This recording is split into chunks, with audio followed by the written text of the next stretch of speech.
Hello, good evening, and welcome to Iron Port here on Metropolitan Television. Iron Port is proudly brought to you by the Ghana Revenue Authority, GOIL PLC, Serene Insurance, Ghana Link Network Services, Meridian Port Services, MPS, and indeed Phoenix Insurance. This show is proudly powered by the Ghana Ports and Harbours Authority-GPHA, and our media partner on this journey of a lifetime is the Business and Financial Times, the BNFT.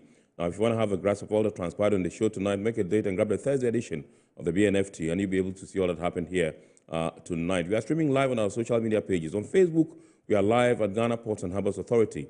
Ghana Ports and Harbours Authority. Still on Facebook, we are live at Port of Tema. And on YouTube, we are streaming live at Iron Port Ghana. Iron Port Ghana. Indeed, when we pick signals from the production team, we shall activate the phone lines along the line for you to call in and contribute to the discussion. And we also would want to hear from you. So send us your messages and comments via our dedicated WhatsApp line, which is 0559-019-177, 0559-019-177, and at the appropriate time, we shall share that with the rest of the world. My name is Kennedy Mona.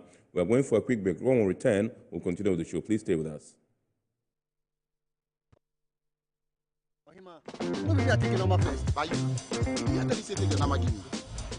Guys, now I'm tired. I'll go on a date with whoever gets here first. Princess, really? Okay, I dey come. Shut up! Mame,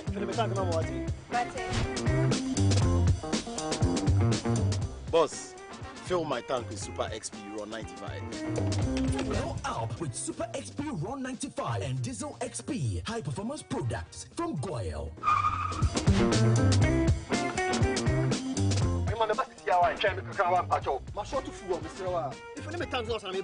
Sorry, Tony got here first, so I'm stepping with him. Oh, cut him.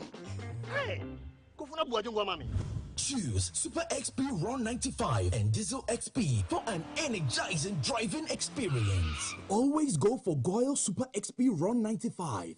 GOIL, good energy. Electricity, then pay your taxes. Yeah. Our taxes, our future. Because you see, without our taxes, we wouldn't have good roads, good schools, better hospitals, street lights, and other very important social amenities. When we pay our taxes, we give our children free and quality education. Tell God, my money too small. Why should I pay my tax? Look, small. Salifo, it doesn't matter how small or big your business or income is, you still have to pay your taxes. The little taxes from each and every one of us, when put together, could give your community clean water or that deprived school with tables and chairs. Please pay your taxes. It is your responsibility. It is your civic duty. It is the law. Impressive factory. If only I had listened to you, I wouldn't have been in this mess. That devastating fire virtually wiped out the whole factory and my warehouse. Remember my misfortunes last year? Serene Insurance Asset All Risk Fire policy that I took were there to pay for my damaged stocks in the warehouse, and my machines that were affected by the floods have been replaced. My accident vehicle is back on the road thanks to Serene Insurance motor policy. Currently, my goods are on the high seas, covered with their marine cargo insurance policy. I was just telling Ajima about Serene Insurance. Oh, Ajima, tell him more. As a road contractor, I make sure I do my contractors all risk insurance for the projects, and then workers' compensation for all the workers on site. With Serene Insurance, they will make sure they will cover your unknown tomorrow today. Serene Insurance, a new face of insurance. Call us now.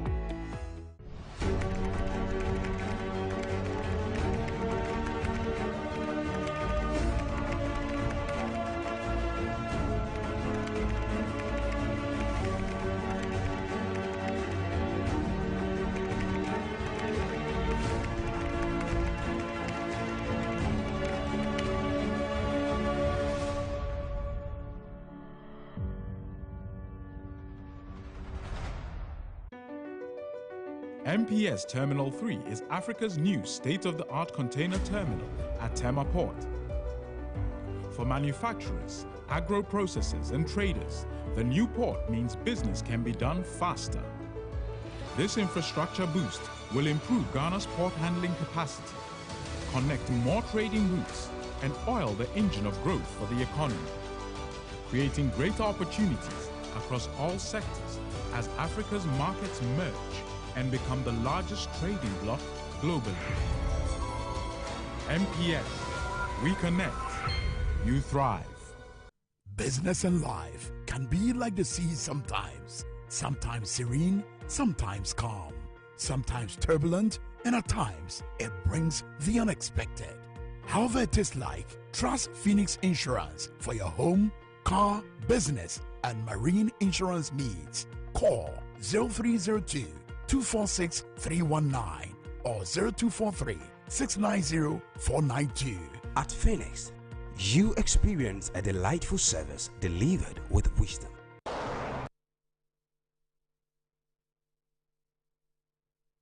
All right, so welcome back. We are now going to take a look at some happenings in the port and shipping industry in the course of the week. And indeed, in the course of the week, some local, traders and manufacturers have called for government intervention to help, lessen the cost of doing business. Plus the fact that during the week, the Regional Maritime University, held its 17th congregation, during which 445 students passed out.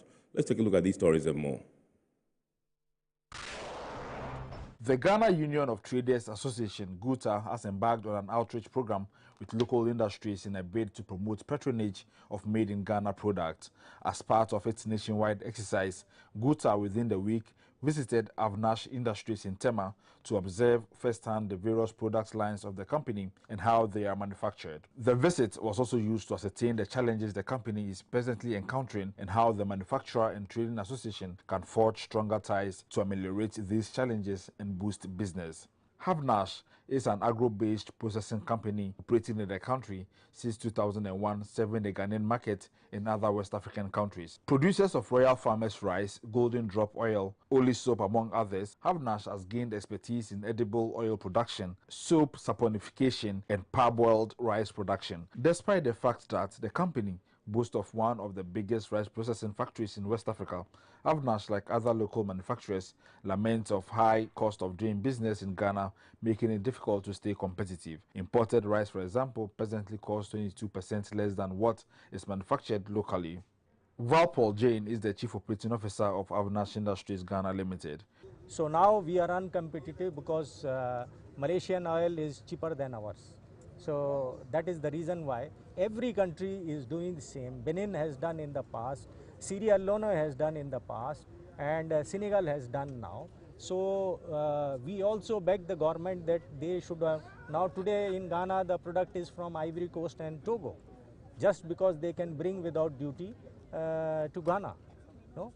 And other countries, whereas when we want to go, we are faced with this barrier of extra taxes. The president of GUTA, Dr. Joseph Obin, said, as a matter of urgency, government should develop policies that will support local manufacturers and their downstream partners to trade effectively and efficiently.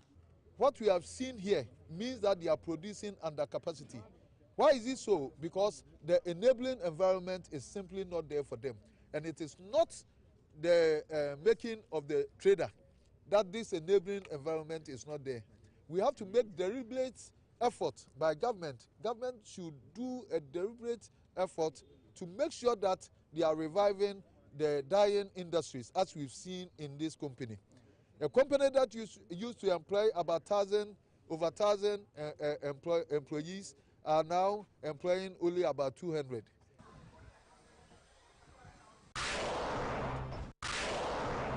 This year marks the 65th anniversary of the establishment of the then Ghana Nautical College, now the Regional Maritime University, and 40 years since its regionalization. The anniversary is being marked with a series of activities which is expected to continue throughout the year. Preceding these activities last Friday was the 29th meeting of the Board of Governors, where the various members reaffirmed their commitment to the goal of promoting regional cooperation in the maritime industry through world-class training and higher learning. It is my hope, distinguished ladies and gentlemen, that this remarkable integration in RMU will continue to be a hallmark of exemplary and distinct determiner for our unity of purpose within the West Africa sub-region and the entire African continent. Once again, under the banner of regional integration of our brotherly nations, with a common goal of the advancement of our noble university, the Regional Maritime University.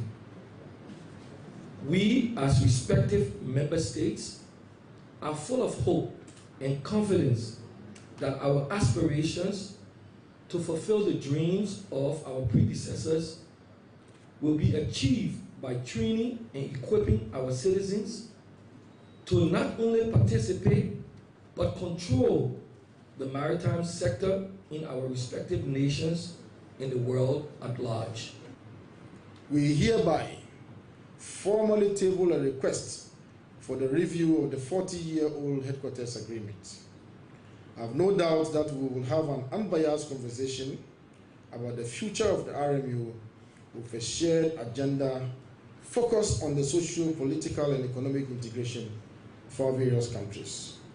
We are still in communication with the Africa Development Bank, the Africa Continental Free Trade Area Office, and Afrexim Bank, where we have made a strong case for the role of maritime transport in the continental trade aspirations of these bodies.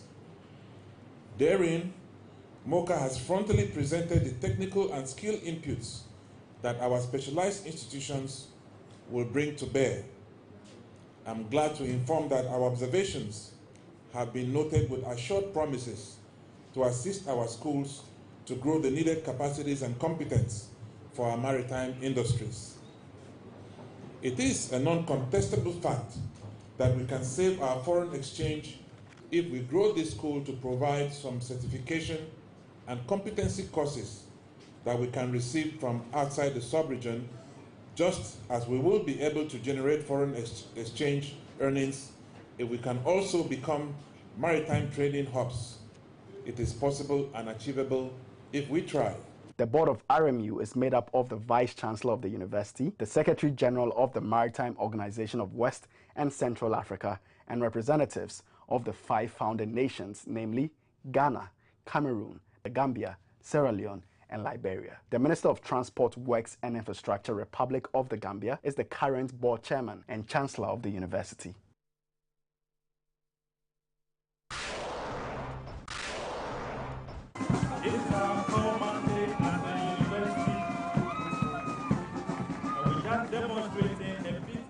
The Regional Maritime University has also held its 17th congregation ceremony where 445 students were admitted to degrees and awarded diplomas and prizes. In addition to friends and families of the graduates, students and staff of the school, this year's colorful ceremony was attended by many dignitaries including Ministers of State of founding nations of the university and the Vice President of Liberia, Joel Taylor. Awards were also conferred on outstanding students, long-serving committee of expert members, alumni, and exceptional workers of the institution.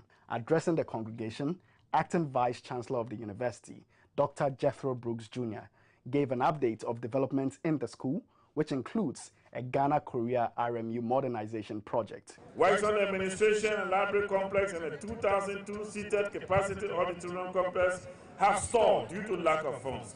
It is our hope that the government of Ghana, of the Republic of Ghana, which is sponsoring the project, will endeavor to release funds in a timely manner to ensure the early completion of the project.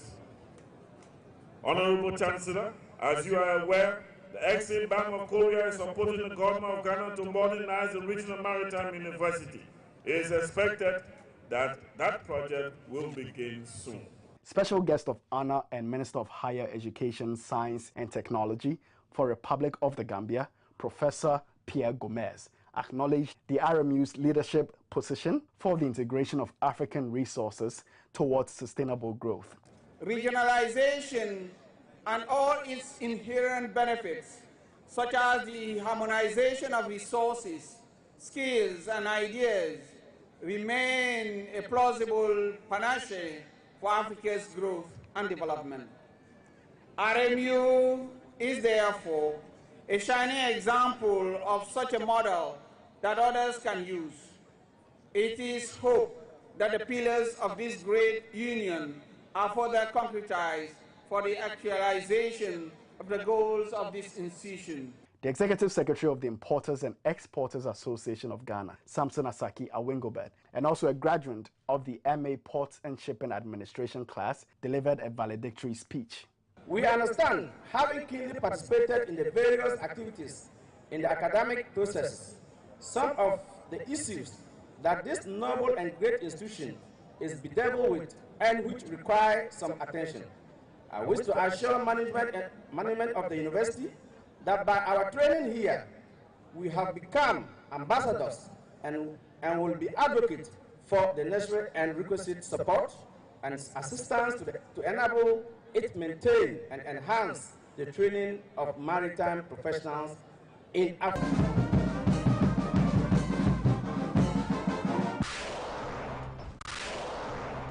Speaking on the sidelines of the graduating ceremony, the outgone SRC president of the Regional Maritime University, Alex Abayete, made one more appeal. He called on government and industry to forge stronger collaborations with academia for specific sponsorship programs for students. If you quite remember, when we visited the studios of Metro TV recently, one of my teaching assistants, that is Mr. George Obing, he stated clearly how he couldn't even obtain a scholarship to read masters in naval architecture because he had to go through the treadmill. So I would encourage that government liaise with the industry such as the Ghana Maritime Authority, the Ghana Ports and Harbour Authorities, the MPS, Tema, Terminal 3 and the likes to sponsor specific disciplines to go and study and then improve upon our maritime industry. One of the areas I'm particular about that I spoke about is the naval architecture. It's hard getting a scholarship to read naval architecture because the tuition, the cost of reading naval architecture outside Ghana, it's very expensive, of which an individual cannot take care of. So it would need a corporate body to help that individual. You look at our innovative projects, most of them need funding, most of them need a push so that the students will be able to take it further. That's what I'm requesting from government, the industry, and the university. All right, so welcome back. We are now going for the word or phrase of the day. And remember, the word or phrase of the day has been fashioned to bring you up to speed with the terminologies and jargons we use in the shipping industry. Today's word is terminal charge. Terminal charge.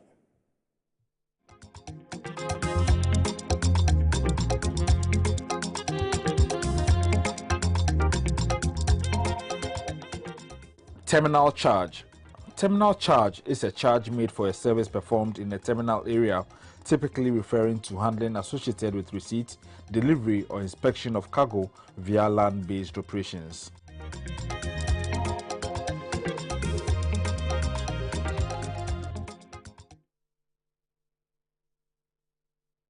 All right, so welcome back. We are zooming into our discussion proper tonight, and tonight we're taking a look at the approval of the protocols for the phase 2 of the AfCFTA agreement, and we're going to take a look at the relevance of this particular phase 2 of the protocols on international continental trade.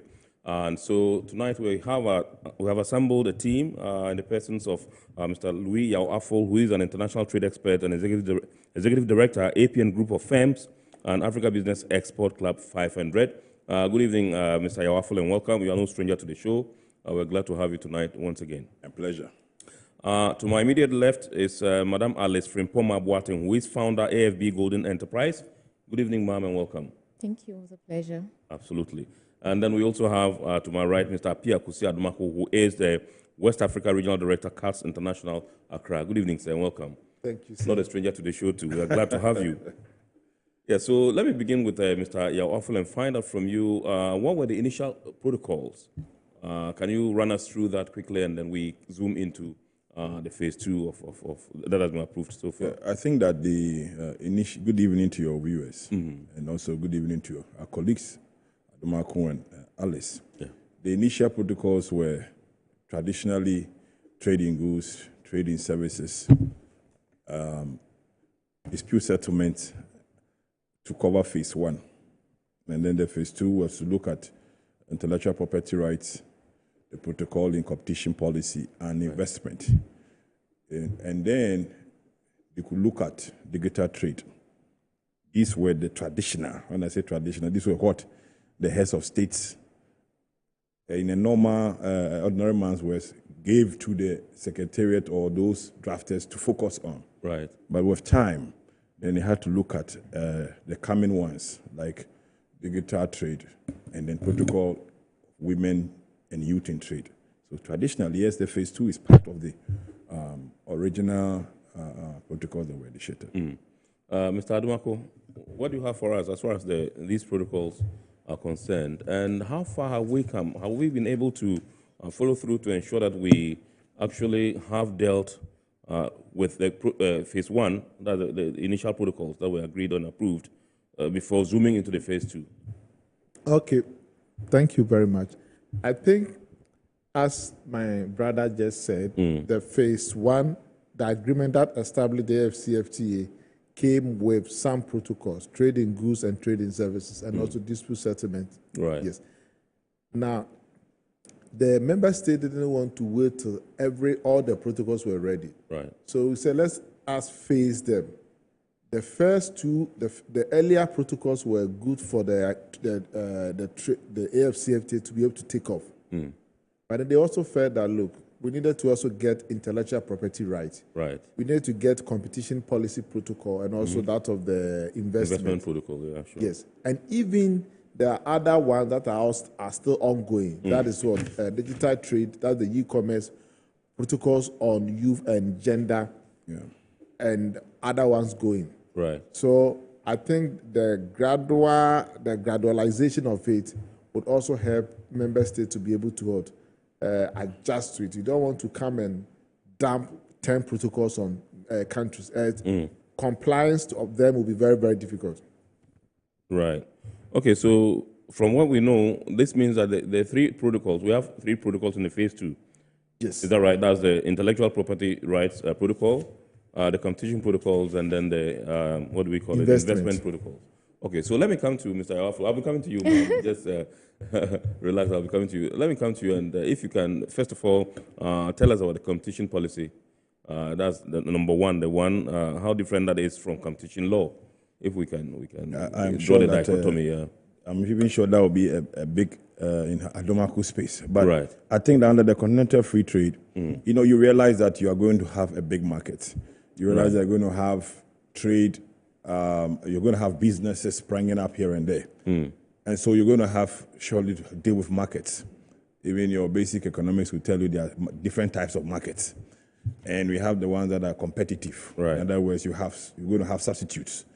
And when you have a substitute, you're going to have people having prices at their disposal to choose. And so the policy is different from the law. But most of the time, the policy looks at the kind of lay down regulations and things that you do to promote a good business environment. And the law also looks at basically looking at how you work against anti-practices, trade practices or competitive practices.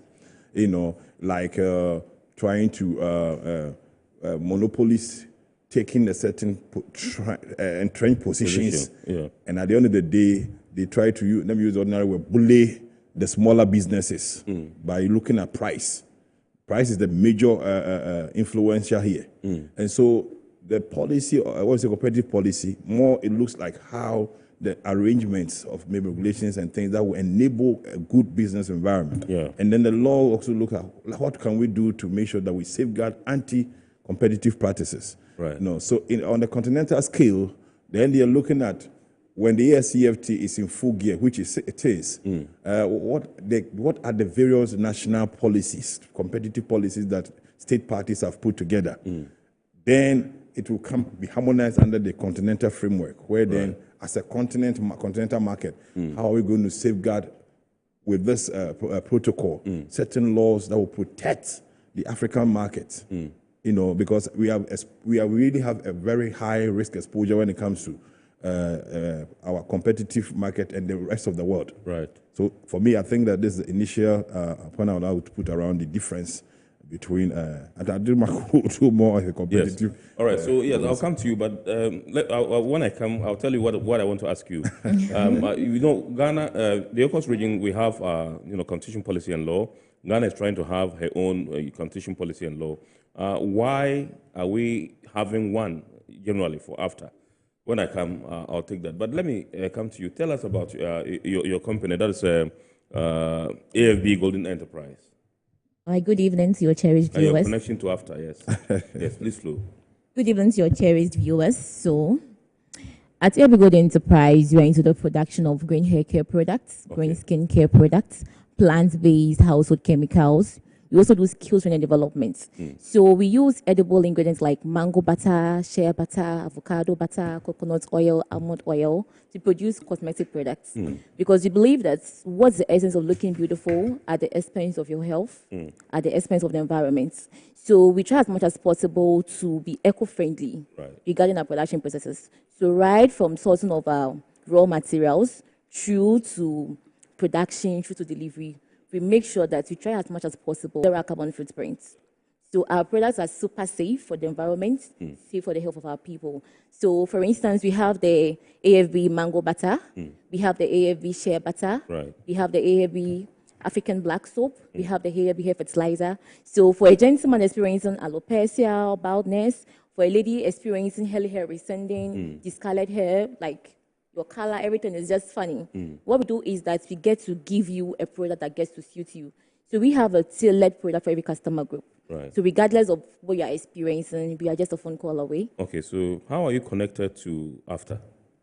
All right, okay, so I happen to participate in a program they organized in Kenya. That's Ghana Expo in Kenya. The Trade House, yeah. Okay, yes. Where they launched the new Ghana Trade House in Kenya. Yes. So we're happy to participate today. And what this means to our brand is that we are able to access a bigger market. Because in less than 24 hours of we getting to Kenya, we're able to sell over half of our products. Wow. So that still brings us to the fact that there's an available market waiting. It's left for goods to be supplied. Within 24 hours, we're almost halfway through. And interestingly, the National Coordinating Council handled everything regarding transporting the product to Kenya, regarding the location for us to sell our everything was handled by them. So which means that I think the AfCFTA policy is really getting to the heads of Africa. And we are embracing it in good faith. Because I was able to meet key industry players. I was able to meet interesting Africans who believe in Africa, who wouldn't mind to invest in buying made in Africa products. And this means that gradually we're moving from the consumption mindset to the production mindset. We are embracing our own. And I think it's something we must commend them. Awesome. Awesome. So when I come back to you, I will trying to find out from you what your experience has been with other African countries in terms of your quest to clear your goods when you ship them there, to access their markets. So let me come to Mr. Adumako and find out from you. Yes, we have, the ECOWAS region has its own competition policy and law. Ghana is trying to have our own. And now, boom, there's, this one for AfCFTA. Tell us about it. Okay, thank you very much. So I would like to go back to what my brother was trying to say. Yes. With regards to the policy, Ghana, per our laws, there should be no bill going to cabinet without a policy guiding it. And normally the policy gives the bill the guiding focus. The policy cannot bite. It is only when you put the thing into the law, then it becomes binding. So currently we have a draft competition policy. We also have a draft competition bill, which I'm told should be going to cabinet before the end of the year. Now, coming back to your question, under the rules, every country in Africa is supposed to have its own competition law and policy. Ghana belongs to ECOWAS. We also have ECOWAS competition protocol, which is for the West African countries. And we also have the AfCFTA one. Now, there's no clash between these three protocols. One, the Ghana's competition protocols, competition law, would deal with anti-competitive issues within the borders of Ghana. However, when it's within Ghana and any other country within the West African region, then the ECOWAS law is the one that will come into play. Even the AfCFTA one will not, for example, if Nigerian firm expresses, makes a complaint that Ghanaian government, as a result of subsidy to a particular firm, that firm is able to produce and sell their goods cheaper. That is what we call state aid. And they raise the issue. That issue must be raised at the ECOWAS level, not at the AfCFTA level. Now, if it is between, let's say, a country in West Africa and a country in any other African country, then the AfCFTA one is going to, is going to be will have the jurisdiction on them on the issue. Right. Okay. So tell us about the jurisdiction of the competitive policy protocol. I think that with respect to what Adumaku was saying, the one bit of the AfCFTA own looks at the fact that it says that as we speak currently, it's not in force. It says as and when this protocol is adopted, meaning that it was about this year or so, I think last year or this year. So 3 years from this moment before it comes to force. So in its state now, it is in kind of theory, it's hanging. So it cannot be implemented after 3 years. Right. So the question arises, as Adumaku was saying, we have regional jurisdictional issues. Right. What happens? Then again, if you look at this, the AfCFTA one, it's one key thing in the protocol is that it acknowledges national interest and national treatment. Right. Okay, and that is what Adumaku was trying to say. That means that it respects in the state parties' policies that have been put in place. Right. It respects regional policies that have been put in place. At the end of the day, it is when it has to become harmonized for the regions that AfCFTA takes supra. Right. And I think all this is geared towards, like he said, I mean, if you go deep down, you will see that, for example, if you look at Ghana, for example, yes, since 2000, we've had, I think, at 598, which has been kind of legislating around anti-competitive practices. So, and if you go to the other regions, the same applies.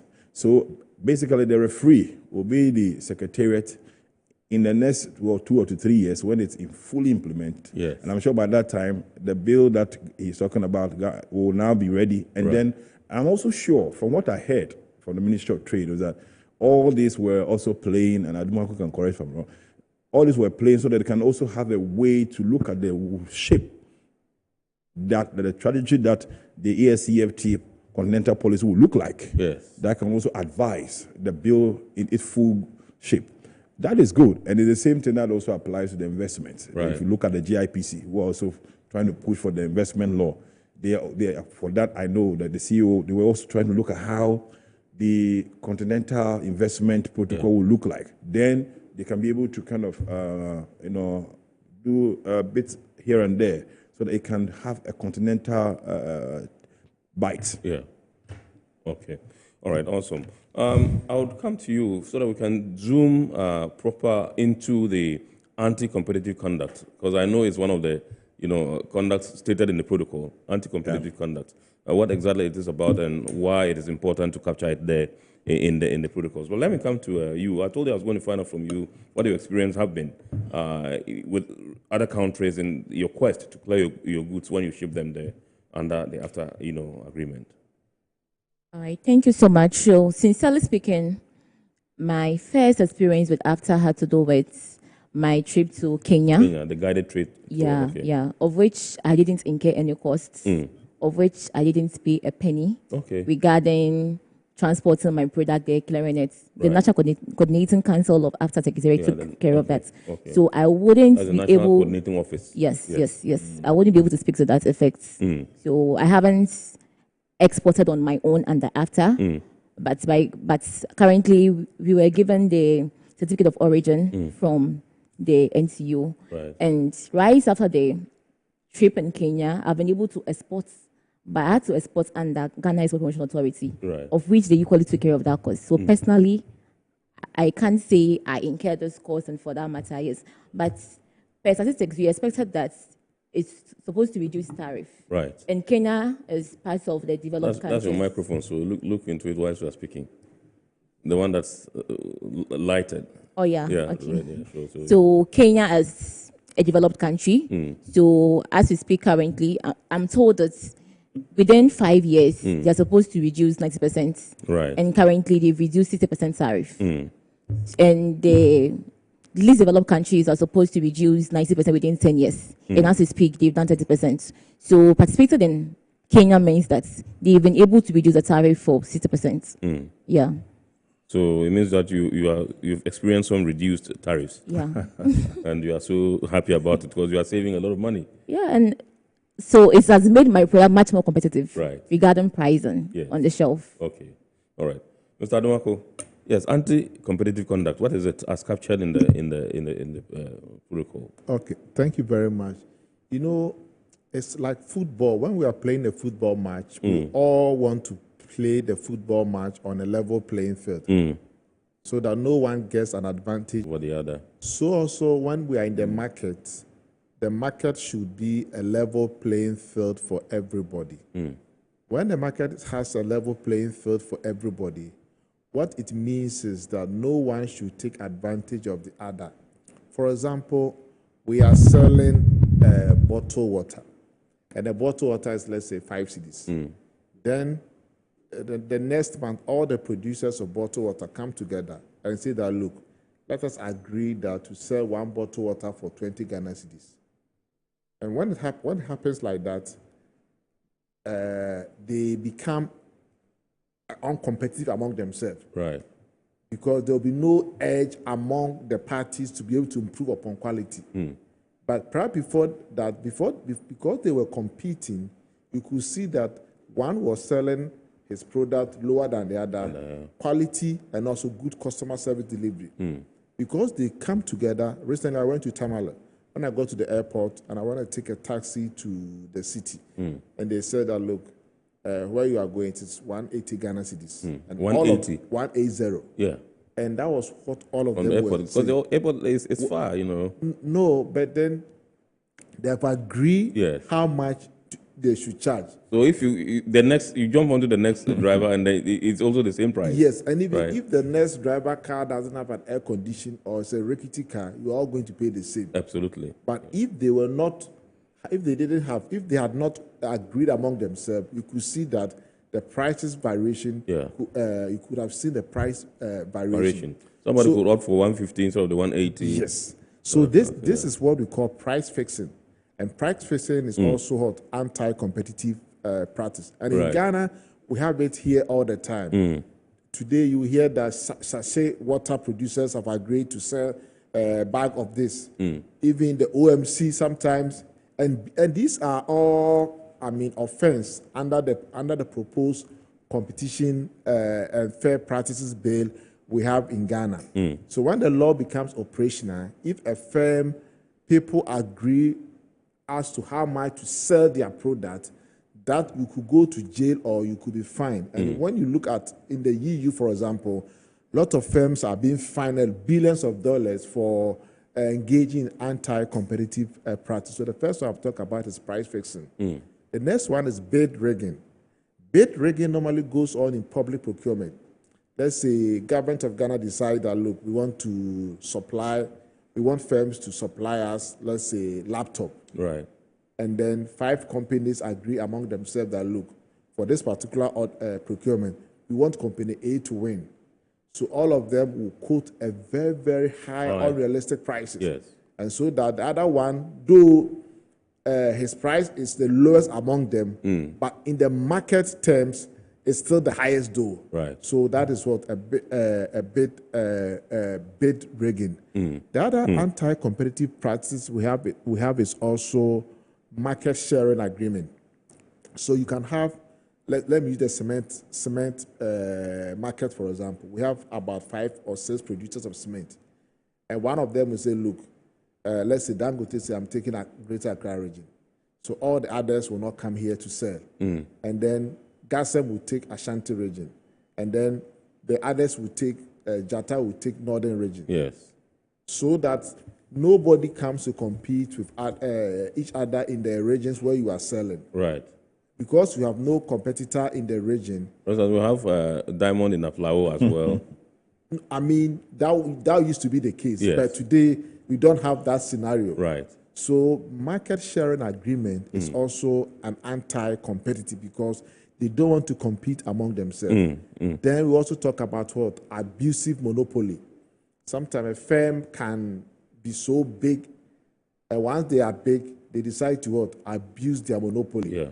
It's like, I remember when I was a child, we used to buy wache from one particular seller. That was the only wache seller in the community. And you get there by 8:50, the woman hadn't come. You see a lot of people forming a queue, one logo line. Then when the woman even comes, she will not even apologize for being late. But she was the only one? Yes. And then along the line, another competitor came onto the market.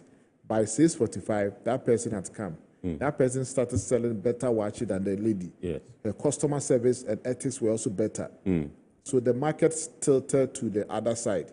So whenever firms become big, they tend to abuse their monopolies. Right. And that is also something that competition law is also against. And also we have excessive pricing.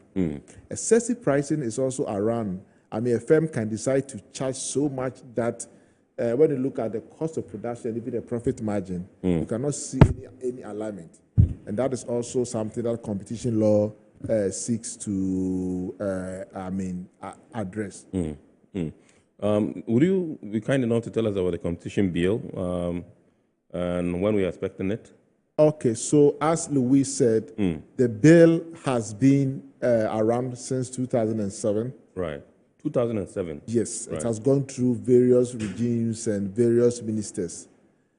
The last Minister for Trade, Honorable Shematins, wanted us to have the AfCFTA protocol on competition first. So that once we get a protocol, Ghana will use the protocol to do any patching on the bill.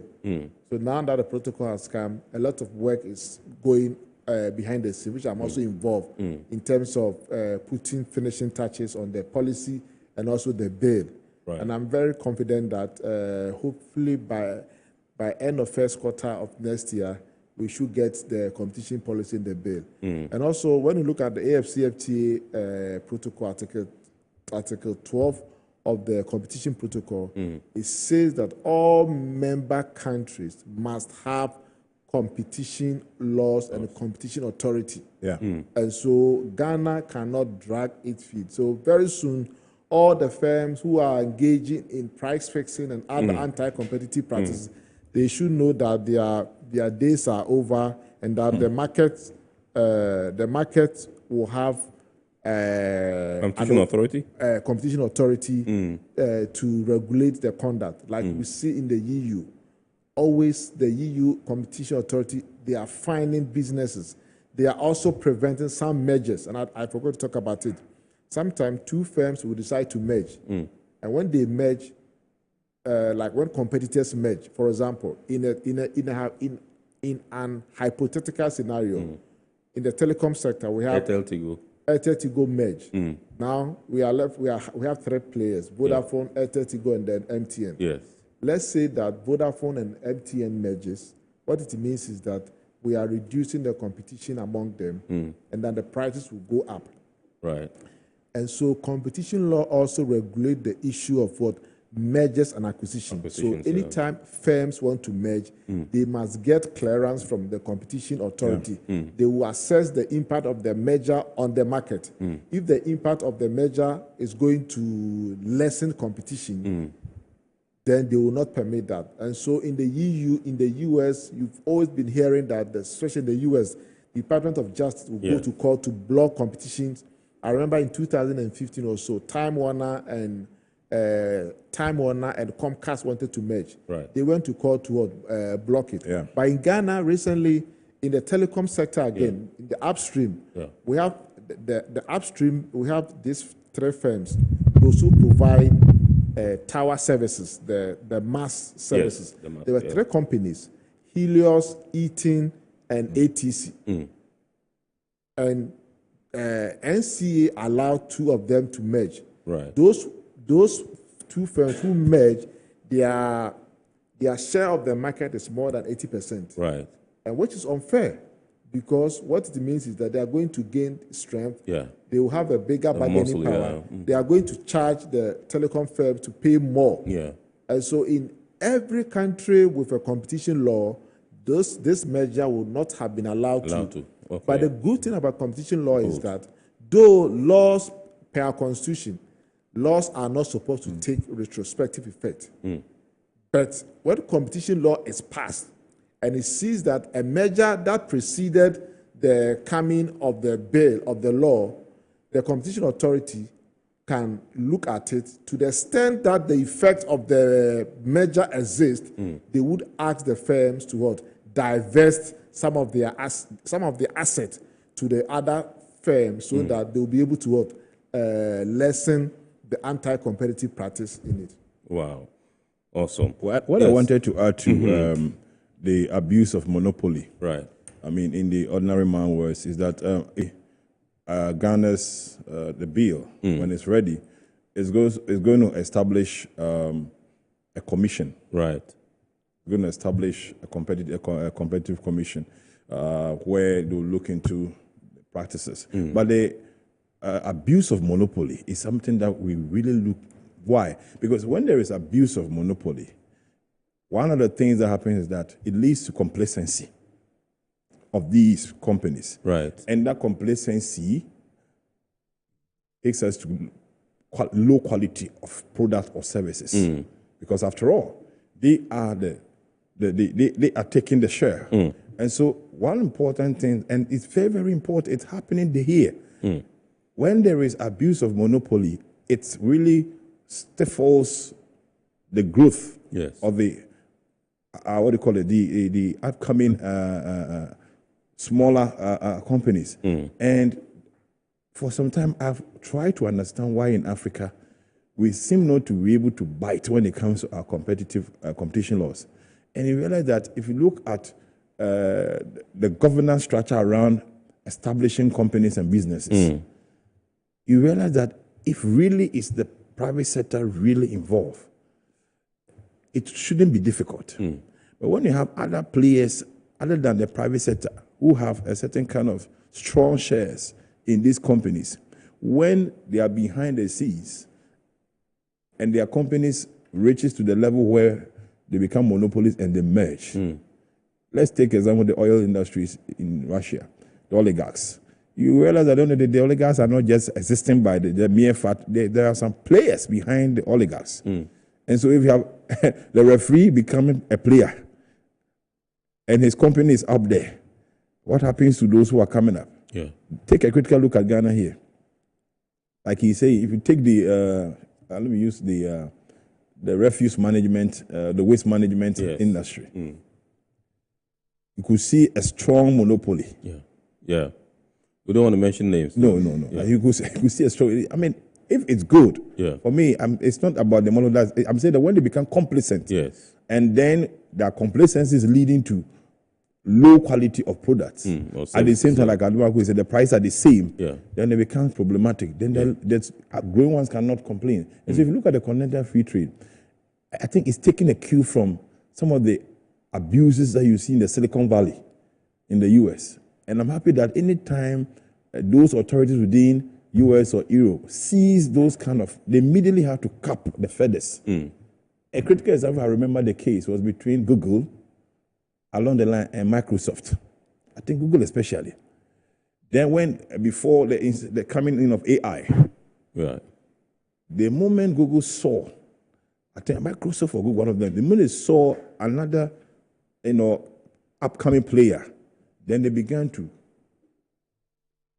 come in with certain dominance. The court said no. They were fined for that. And also the same thing happened in Europe, if it was a big one.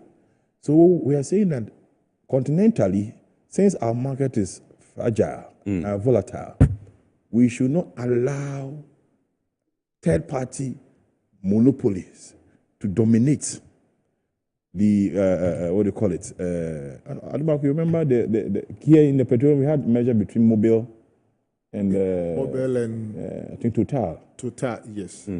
Mobil and Total. Right. So for my concern has to do with the fact that the monopolies should not lead to complacency where the quality of products is really down and then the price is made still the same. Okay. So let me come to you, Frimpoma Alice, and find out from you. You made mention of the fact that yes, that initial participation in some of these fairs with the guided trade tour, which was put together by the Ghana Export Promotion Authority in Kenya, where you said you had the privilege of selling, like, within the twinkle of an eye, half of the products that you shipped there for that particular fair. Which other countries are you looking at going to? All right, okay, so I have done Nigeria. I've done Rwanda. Okay, Rwanda. Okay. I've done Ivory Coast. And I've done Kenya. Wow. I'm looking forward to do Tanzania. Okay. So in September, the National Coordinating Office is organizing one in Tanzania. And I'm looking forward to participate. This time it's not the GEPA, it's the National Coordinating Office. The first was the National Coordinating Office. Okay, in collaboration with GEPA. Collaboration with I know that they are in the same building as well. So I think it's like, because the two institutions are under Ministry of Trade. Right. And the coordinating office is more like the offshoot of the Ministry of Trade's implementing agency. Yeah. Then GEPA, you know what they do already. So the two have been putting those local together. Yeah. But I wanted to find out from Ali some of the negative experiences they had in Nigeria. Because at the time, what I heard was that most of them went there. They went to Nigeria. They didn't want to 3 weeks, them the goods were still to be cleared. Wow, in the ports, okay. So what is the essence of going? Yeah. You went ahead of your goods. And this is where the free movement is important, because capital needs to go with the labor. The person has moved in to trade or to do what we call trade missions or exhibition, which is key. Then the goods which he's supposed to sell are behind the borders. Or with customs. The fellow is wasting a lot of money on hotel I wanted to bills throw light on it because it was a serious blow, you know. So tell us, was that something you really experienced? Okay, so it was something we experienced last year. And I think as at that time, after it existed all right, but I'm sure that they had some issues. So I think it's a new policy and we're about adapting to it. We're about getting used to it. So I'm not sure the same thing will happen this year. Right. You get it? Right. Unlike we going to Kenya, and by the time we got to Kenya, our staffs are already there. Right. Everything was figured out. You get it? Which means, like, 2022 and 2023, I could see difference. Not just regarding the fact that we got there and we made sales, but regarding the fact that our products got there safe. We even had to go with some extra kilos. And right at the airport, just because we mentioned after, just because we were told, we told them that we are coming in the name of Ghana, we are here to exhibit our staffs. Everything was figured out. You get it? So, talking about what happened in Nigeria, I think it belongs there. That you don't want I wouldn't want this to year. You realize that, you realize that we need to solve it because we are boosting what we call intra-African trade. You see, there was no way that Alice's goods going to Kenya. This is by air. And how do you go to Kenya by which means? There is no way you go to Kenya and your goods will be here. But we are trying to boost intra-African trade. We are trying to boost cross-border trade. So the cross-border trade should be as sure as going by air. If you cannot move your goods across even ECOWAS, and you go ahead of it and your goods are behind the border, it's something we need to be concerned. Because that is the key. Because if the cross-border trade is not going to be effective, then it's going to be a problem because that is the one closer to you. And you have what we call, you have transport. All the players say they have agreed to what we call liberalized transport under the AfCFTA. So what is the problem? Now you have agreed that you are going to do what we call custom management and cooperation. So what is the problem? Now open your borders. Your customs people, is that they are not having capacity building, that they know that these goods or these products have been liberalized and we are accepting them. And at the end of the day, it's like unconcerned. That was what happened to Ghana when we did the pilot shipment to South Africa. Under Gandor and Casapreco. It's like the custom officers were not even ready. And for me, I'm saying repeat because the Secretary General at one point in time said, I remember I asked him a personal question that, what is your personal challenge? And then he said his personal challenge is the fact that it seems that they are not using the parties are not legislating to what they've agreed. In other words, you have agreed that this will happen, but you are not putting legislative measures to really bite what you are doing. So the next one that they do in these West African countries, we are expecting that the borders will be open for traders to go. We are expecting a custom management will be aware that there's something like this happening, not that they are isolated from the agreement practice. And then we also want to make sure that they are cleared on time, because it is inside your system. You know what is an after product. Yeah. It's not now that your custom people are going to be taking. These are the critical problems we need to iron out so that such kind of trade agreements or practices can be, effective. So, but Kennedy, yes, Jamil, I think we must also manage our expectation that Rome was not built in a day. Even the EU, when they started, they had a lot of challenges. Right. And it will take some time to get almost everybody on the same page. If Ghana comfortable lead because there has been a lot of investment in terms of align all frontline institutions of AfCFTA to the test of the agreement. Some countries are yet even to train their customs, so they say they are still using the WTO or the previously arranged protocols to treat these goods. Yeah. So I think what we need to do, like what Secretary General said, that it appears countries are not legislating locally, because once you ratify the agreement at the continental level, you sign and it's ratified domestically. You also need to retool your laws and your procedure so that goods that are coming. I'll be happy to see that when you get to the airport or you get to the port, there should be a route, AfCFTA route. So that if your product is coming through the AfCFTA, you are giving, like at the Kotoka airport, we get there, we have queue for Ghanaians, ECOWAS, and then Africans and the rest of the world. So we should also have a dedicated route for AfCFTA related matters, so that those people who are manning that particular gate will be more informed to be able to discharge their duty as required of them. It is in the in terms of the software, Ghana has done it to the ICOMs. Right. Is it ICOMs? Yeah. They have an after specific, especially made after incoming product codes. Right. So they should, you see, they have to be intentional.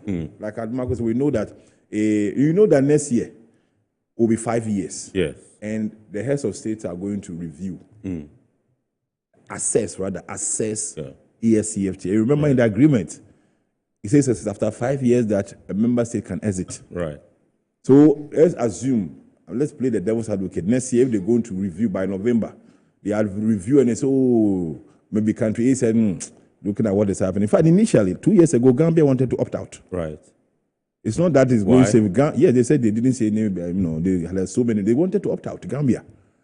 And like advocates, though it is a process, we expect that the basic part of the process should be done, especially legislating what you yourself must be done locally. Yeah. So I'm happy that if you go to Ghana port, the customs, that one they've done very well. They have special codes for after products. Right. And that is what Alice was alluding to. So that when you fill the certificate of origin, it is not now that the custom people are now going to look at this. What kind of product is it? Is it an after product?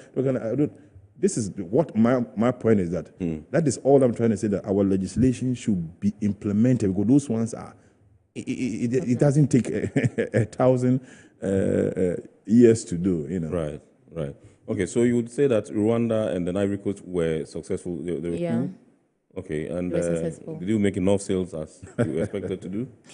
Sincerely speaking, initially when I heard of AfTA, I saw it as a regular acronym I learned in the university. I didn't really see it to be something feasible. I read in an article that it's expected to boost intra-African trade with 52.3% within 5 years. Right. I equally read in a book that it's expected to take 30 million of Africans out of poverty. I also read in a book that it's going to increase the Africans' economy with $440 billion. Right. Sincerely speaking, I was like, this is English language, let's get serious. But participation, I would say it's a reality. Right. It's feasible. Okay. Feasible in the sense that right now I have a bigger market reach. Right. I have a bigger customer base, which means that I'll be able to engage more smallholder farmers, which means I'll be able to engage for your raw material. For my raw materials, which means I'll be able to engage more women cooperatives, which means that I would be able to engage the shipping line more. Right. I would be able to produce more, basically. So considering the value chain, there is a connection. Yeah. So imagine 20 Ghanaians trading under AfCFTA, and they are getting the same sales I'm getting.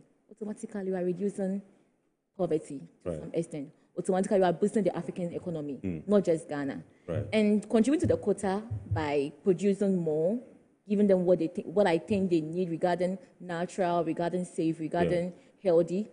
I think it's something to come by. It's feasible. Okay. It's just a matter of time for us to get ourselves figured out, but I think it's something very feasible. Okay, all right. So this is Iron Port here on Metropolitan Television, and tonight we're taking a look at the phase 2 of the AfCFTA protocols, which has been approved, and they are relevant to continental trade. And with us in the studios tonight are Mr. Louis Yao-Afol, who is an international trade expert and executive director of the APN Group of Firms and Africa Business Export Club 500. We also have in the studios Alice Frimpoma Boateng, who is the founder of AFB Golden Enterprise, and also in the studios Mr. Apia Kusi Adumako, West Africa Regional Director, CATS International, Accra. They are the gentleman and lady we are having a discussion with tonight. We're going for a quick break. When we return, we'll continue with the show. Please do stay with us.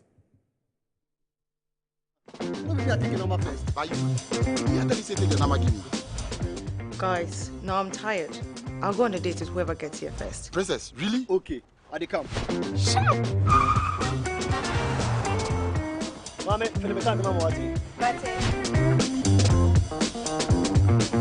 boss, fill my tank with Super XP Raw 95. Fill up with Super XP Raw 95 and Diesel XP high performance products from Goyle.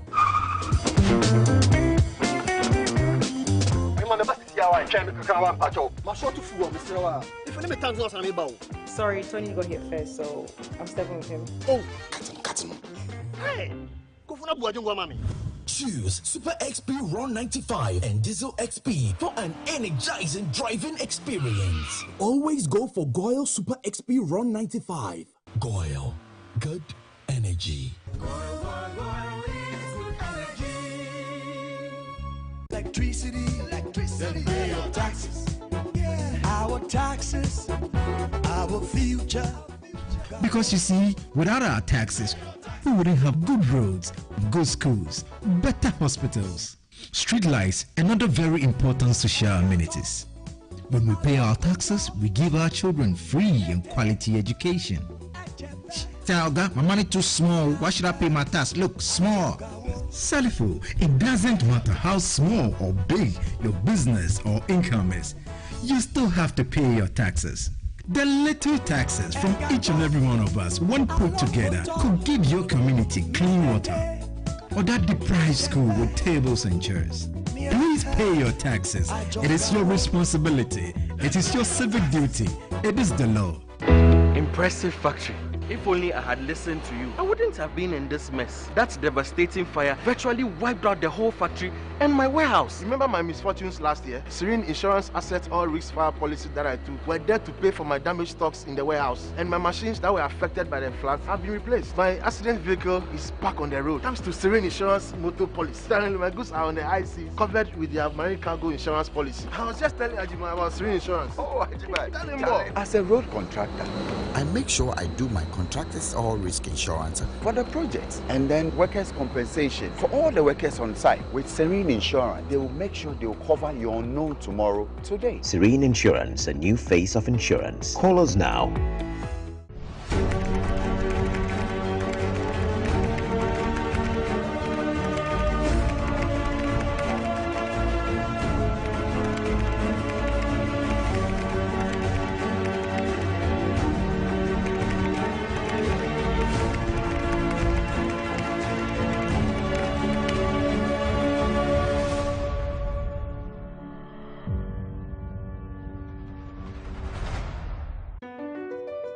MPS Terminal 3 is Africa's new state-of-the-art container terminal at Tema Port. For manufacturers, agro-processors and traders, the new port means business can be done faster. This infrastructure boost will improve Ghana's port handling capacity, connect more trading routes, and oil the engine of growth for the economy, creating greater opportunities across all sectors as Africa's markets merge and become the largest trading bloc globally. MPS, we connect, you thrive. Business and life can be like the sea sometimes. Sometimes serene, sometimes calm, sometimes turbulent, and at times it brings the unexpected. However it is like, trust Phoenix Insurance for your home, car, business, and marine insurance needs. Call 0302 246 319 or 0243 690 492. At Phoenix, you experience a delightful service delivered with wisdom.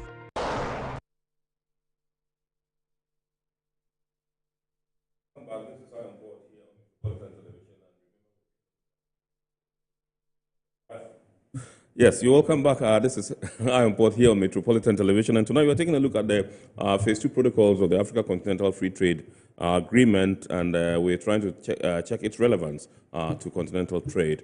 And with us in the studio is Mr. Louis Awaful, trade expert, international trade expert, and executive director of the APN Group of Firms and Africa Business Export Club 500. Also in the studios, Madame Alice Frimpoma Boateng, founder of AFB Golden Enterprise. And also in the studios, Mr. Apia Kusi-Adumaku, who is the West Africa Regional Director, CATS International, Accra. They are the two gentlemen and lady we are having a discussion with tonight. I've been told that we can activate the phone lines for you to call in. The number to dial is 020-552-8353, 020-552-8353. You can call in and then contribute to the discussion. You can ask whatever questions are bothering your mind as far as the protocols which has been approved. That the Phase 2 protocols that have just been approved, and that's what we're discussing tonight. Let me come to Mr. Adumaku and let you tell us about the investment protocols. Okay. So because before I go on to the investment protocol, I want us, because this program is Eye on the Port, I want us to look at how competition concerns in the port. So in the port, we have various players. We have the shipping lines, we have those that provide the docking services and the freight forwarding and what have you.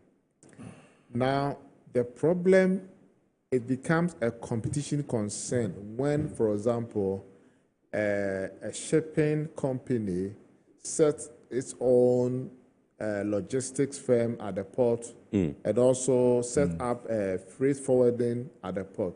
This is what is called horizontal there's a horizontal integration. Now, the problem is that they can decide to give a rebate to people who are using their service. For example, let's say Company X, the shipping line. Company X has a freight forwarding business at the port. So if you decide to use their freight forwarders, they will charge you lower. Right. Because at the end of the day, they can still make margin from the shipping charges. Right. And so the port has a lot of issue of anti-competitive issues there. Right. And we're hopeful that when the competition law is passed, there could be a market study of the Ghanaian port. This has been done all over the world. Because the competition law is to bring about efficiency. Yeah. When there's efficiency, people get, prices are lower, and there is quality and improvement of goods and services. Right. But some port where you go, one company owns everything. Company A owns all the logistics. And they are monopoly on all the logistics at the port. Right. That means that nobody can compete with that particular firm. And because they have monopolized the port, it serves as an entry barrier, because it will be difficult for one new firm to enter the market to compete with them on the firm or at the port. Right. And so I think the port could be. We recently did some work for with the World Bank that looked at the port and the logistic mapping of West Africa, and we found some of these issues. And so I think they could be best dealt with when we get a competition law at the national level. Of course, the AfCFTA protocol can also look it at the continental level. Now, you asked about the investment protocol. So the investment protocol is also part of the Phase 3 protocol. Let me say that the protocol is yet to be ratified by Parliament. Right. And I'm sure that they would, the Ministry of Trade will start with the processes and get it ratified by Parliament. Now, the protocol on investment seeks to regulate investment in Africa. Now, when you take, for example, you go to Europe, this country, Ireland, decides that they want to attract foreign direct investors.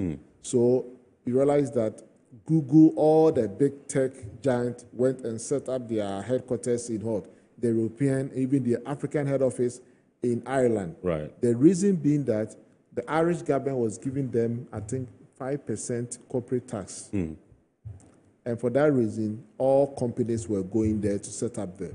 Now, under the EU law, for example, no country can do that. Because whenever you do that, you are giving, because others are charging 25% corporate tax, and you are giving a company 5%.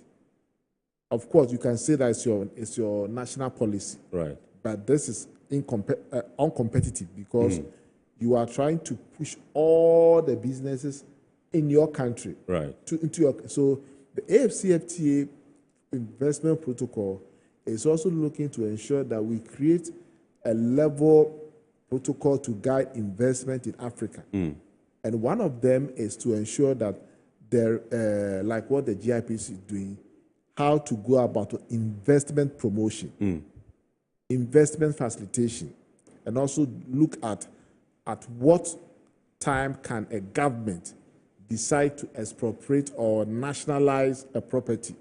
Because when a foreign investment comes into your country, there is an obligation by the host country to protect the investment. Right. But if you don't protect the investment and the investment collapses, no investment will come into your country again. For example, I don't know if investors will be willing to go to Sudan after this war, whereby all foreign assets were kind of decimated by the warring faction. And so the protocol is to urge member countries to protect investment, promote a better and also sustainable investment. Because we are looking at, when you take, for example, you can get a lot of foreign investors come into your country. They make all the profit. That will be registered as part of your GDP. But that investment does not promote the welfare of the people, the community where the investment is happening. Right. You go to Anglo Gold or Boase, for example. Go to Takwa, for example. All the gold are all mined over there. The road and the logistics and infrastructure in those cities are very, very bad. Well, and so this is unsustainable because at the end of the day, when the gold and all these things are non-renewable resources, once they have become depleted, you leave, and then you leave behind a city that will retrogress. Right. And so the protocol ensures that member countries will make sure that businesses that are investing will also engage in sustainable practices to be able to uplift the community and the society where they generate their dollars and their pounds and their euros. All right, so let me come to Mr. Louis Yawafu. In Ghana, we have the Ghana Investment Promotion Center, basically dealing with all investment drives and all that for the country. And now we have these investment protocols coming in for AfCFTA. Don't you think there will be some kind of conflicts? No, I think that, like what my colleague Fred said, one of the things that we need to understand is that before AfCFTA came, we have the regional economic blocks. Right. These were existing. So AfCFTA came to be a harmonized of these ones. So all these regional economic blocks, they had their various existing practices, laws, and policies. The things that changed were these rules of origin and tariff regimes. Yes. Okay, and more so, these other protocols that we're discussing, like this one, like this, like we said earlier, the investment bill currently is yet to be passed into law in Ghana. And all that GIPC has been doing, you realize that they were even under the office of the president. Right. And now they are Ghana Investment Promotion Center. They will soon be an authority. Yeah. Good. Then again, you realize that they were also waiting to look at the Continental mirror of how the AfCFTA one will go. The investment protocol, one of the things that AfTA sought to do was to have it what we call the PASI, Pan-African Codes of Investment, to have a certain code. Because you realize they have codes for the way it's supposed to be done. Right. Because when you talk about investment, remember that an investor is a consumer. So you must understand, if an investor is a consumer, then everything that an investor needs like a consumer to make its investment viable, you need to provide. Right. Having said that, we need to have what we call cohesion policies within investment. If the cohesion policies will not be seen in the protocol on investment, it won't work. And that is what the EU has. The cohesion policy said that you are now going to look at how do we collaterally support some of the state parties who are not enjoying any forms of investment. So the Continental policy is looking at the cohesion side. We jointly will do that. So if you look at after protocol on it says, let us promote investment, what we call investment promotions. I think Article 5 or something, investment it is key. It is key.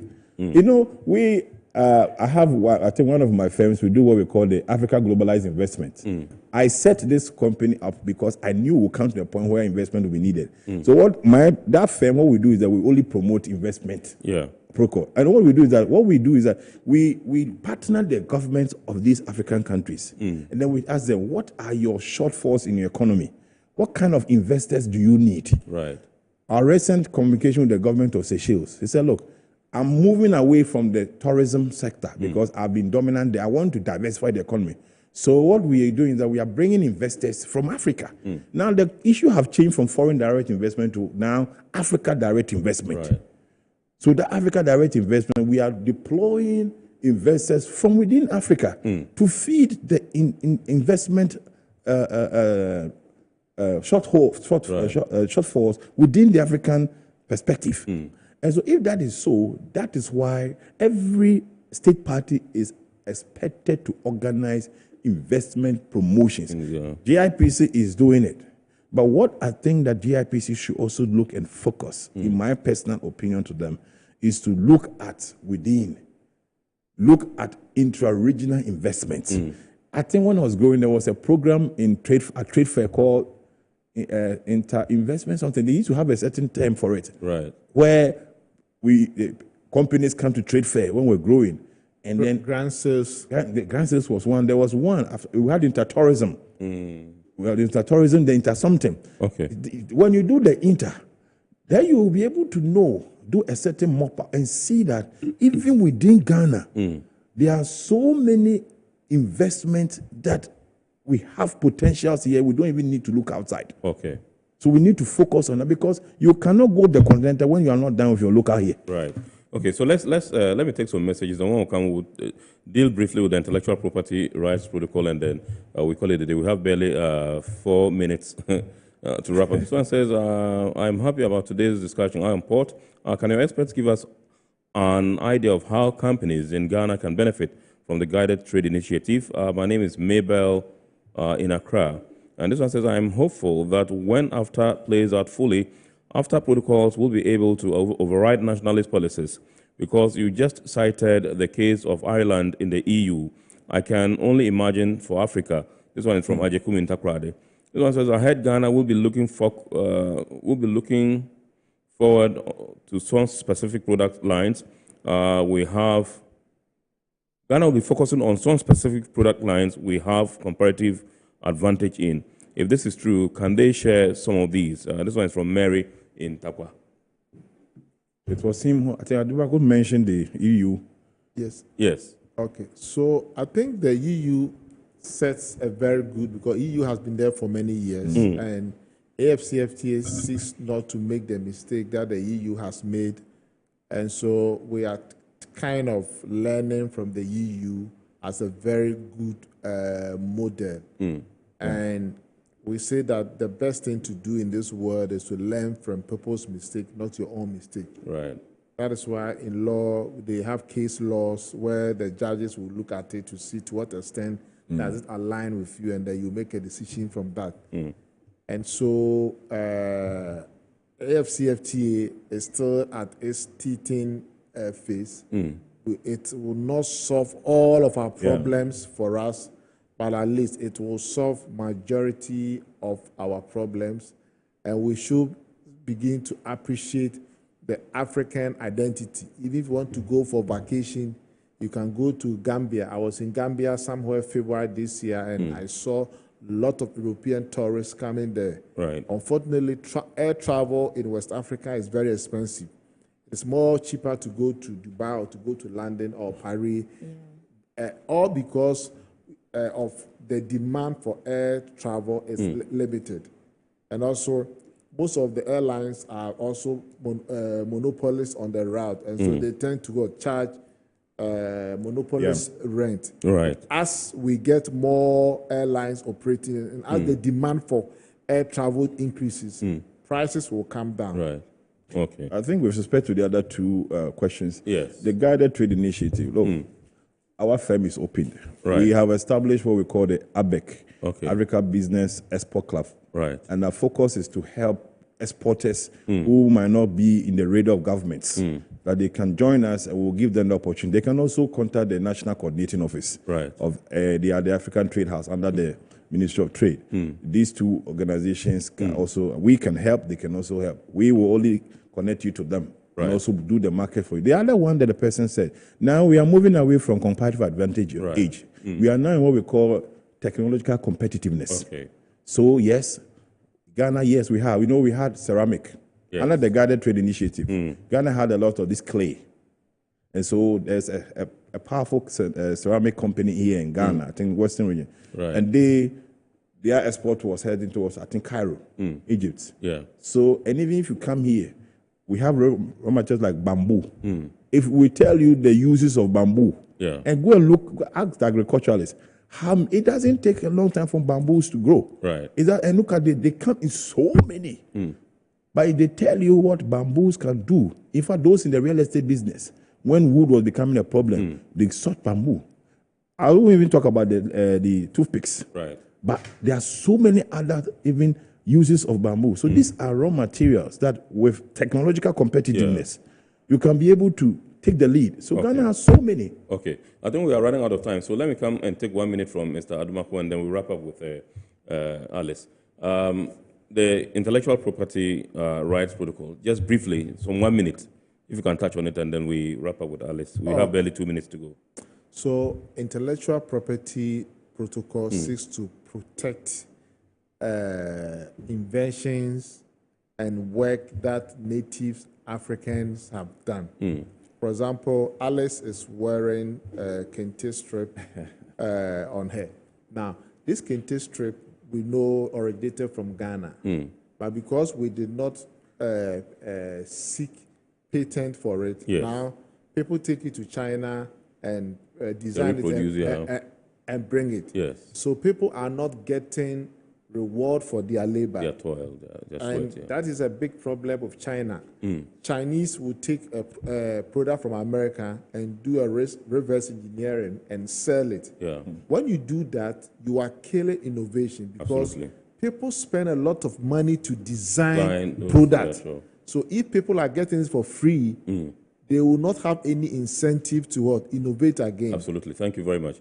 Alice, we are closing up. We're wrapping up with you. Just if you can briefly, 1 minute or 30 seconds, tell us about some of the things that you think that the AfCFTA coordinating office can do to improve your sales and your operations. Okay, as an entrepreneur, I would lay emphasis on logistics and transport. Right. Okay. I haven't experienced that myself because they often handle that for me. Right. I'm looking forward to a day when I'll be able to export on my own. What happens? Right. Just like Mr. Louis stated earlier regarding some controversies we had in Nigeria last year. Right.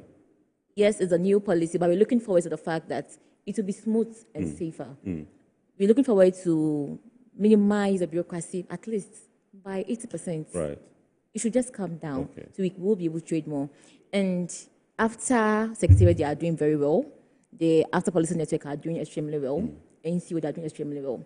But sincerely speaking, to make this after a reality, we can't forgo the involvement of the youth. Fantastic. Thank you very much. So the youth.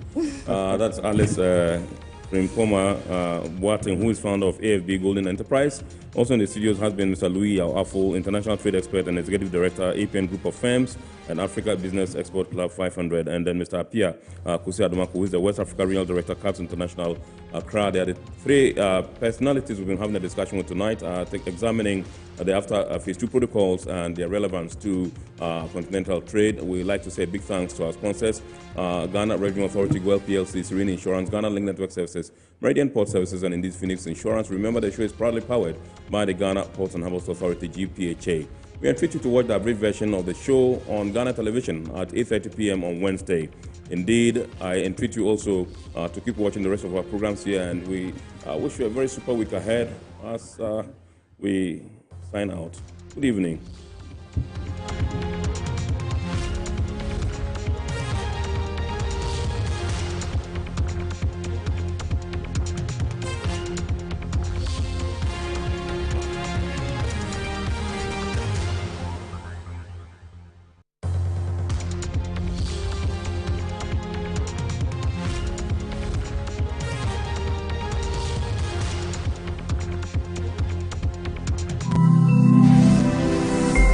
Metro TV.